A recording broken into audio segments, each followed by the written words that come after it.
365 দিনের মধ্যে শ্রেষ্ঠ দিন কোনটা? জুমা। আরাফার দিন। কোন দিন? কথা বলেন।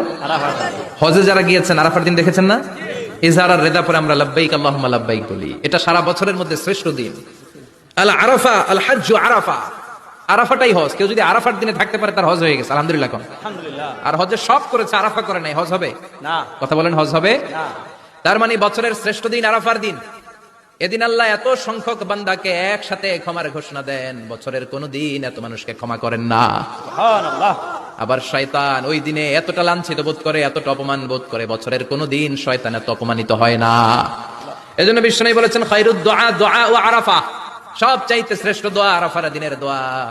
বিশ্বনবী বলেন আরাফার দিনে একটা দোয়া আমি করি, আমার আগে সব নবীরা এই দোয়াটা করতেন। দোয়াটা হলো লা ইলাহা ইল্লাল্লাহ ওয়াহদাহু লা শারীকা লাহ লাহুল মুলকু ওয়া লাহুল হামদু ওয়া হুয়া আলা কুল্লি শাইইন কাদির। সুবহানাল্লাহ পড়েন। সুবহানাল্লাহ। মুখস্থ আছে না দোয়াটা?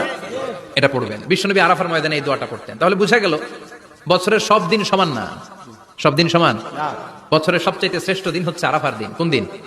এবার বলেন বছরের সবচেয়ে শ্রেষ্ঠতম রাত কোনটা?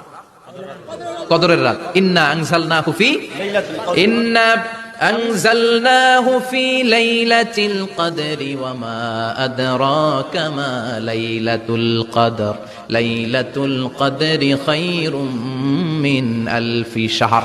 হাজার মাসের চেয়ে সেরা।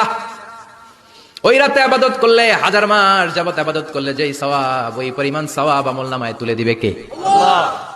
শ্রেষ্ঠ রাত, কদরের রাত।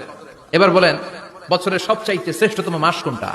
রমজান মাস। শাহরু রমাদান আল্লাযী উনজিলা ফীহিল কুরআন। যে মাসে কোরআন নাজিল হয়েছে, এই মাসের চেয়ে শ্রেষ্ঠ কোনো মাস থাকতে পারে? চিল্লায় বলেন থাকতে পারে?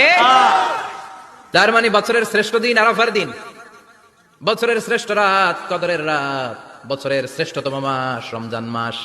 এবার বলেন সপ্তাহের মধ্যে শ্রেষ্ঠতম দিন কোনটা? বিশ্বনবী বললেন সাইয়্যিদুল আইয়াম, leader of the all days in the week. সপ্তাহের যতগুলো দিন আছে 7টা দিনের সর্দার হচ্ছে ইয়াউমুল জুমা, জুমার দিন। চিল্লায় পড়েন আল্লাহু আকবার।